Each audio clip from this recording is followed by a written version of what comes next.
I've been taking care of Rachel for 15 years. She's like a second daughter to me.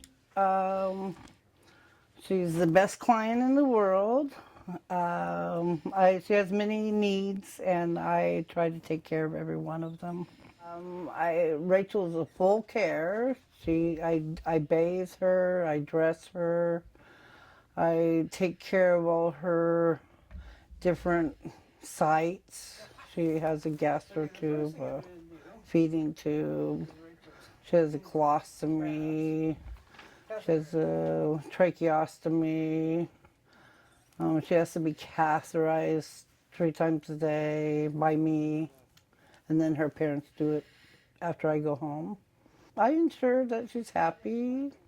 I let her parents know if I have any concerns about her skin, maybe getting a breakdown, or if she seems like she's troubled, or she might be, showing signs of a seizure. So I have to be very aware of that, and make sure she doesn't fall. Just keep her very safe. I think this is an issue that goes to the heart of what our democracy is all about, creating a society that everyone has an opportunity to strive for happiness and a stable life. And in my own experience, knowing that my stepson, who's disabled, I can see from his own experiences that unless he gets sufficient ongoing care, he leads a very limited, isolated life.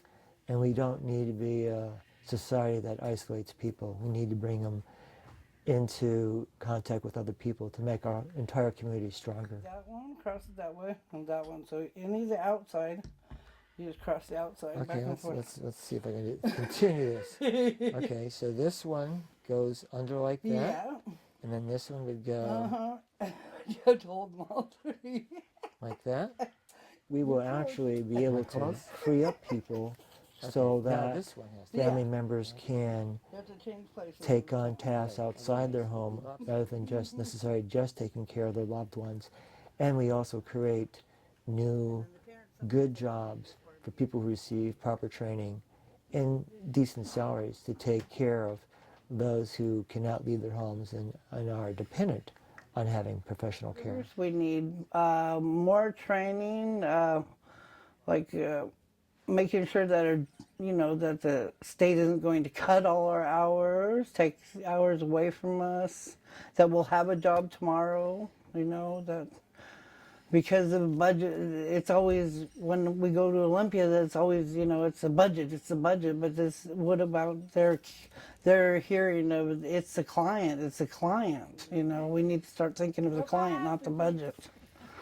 That what we do is very important to our client, and it keeps them in the home. The best way to support long-term care is to get our governments at different levels, whether it's municipal or state or federal, to devote the type of public resources we have to assuring that we have trained professional healthcare workers. What we can do to protect them is make sure that we're funding them in the budget. And when candidates go out and meet the general public, and when they're up for re-election, we need to raise that as not just an important issue, but a critical issue to them getting re-elected. I do a lot of jobs that nurses do, and I'm not compensated for a lot of the care I do. It requires a lot more hours than the state will give. I believe that my biggest challenge is that I'm not trained to specialize in care that the kind of care Rachel needs. If it was someone who hadn't had 15 years of experience and learned with Rachel, because her care she's needed more care since I've taken care of her. If it hasn't been those years, you need a lot of care, a lot of training to take care of Rachel. Or you won't give her adequate care unless you're trained. Well, I'm right here. Should we call Grandma? Okay. Grandma, get here right now.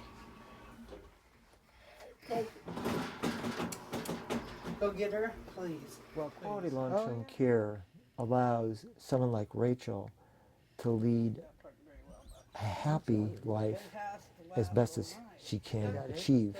And more importantly, it allows her family the peace of mind to know that someone they love is able to share their life with them. And I think that gets at the heart of the matter.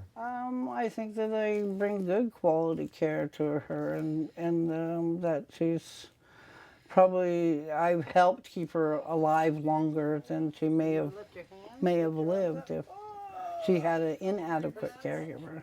I feel proud. I'm very proud of the work I do for Rachel. And her family tells me they're proud of the work I do. And I think that all caregivers should be proud of the job that they do, because it takes a very unique person to do my work.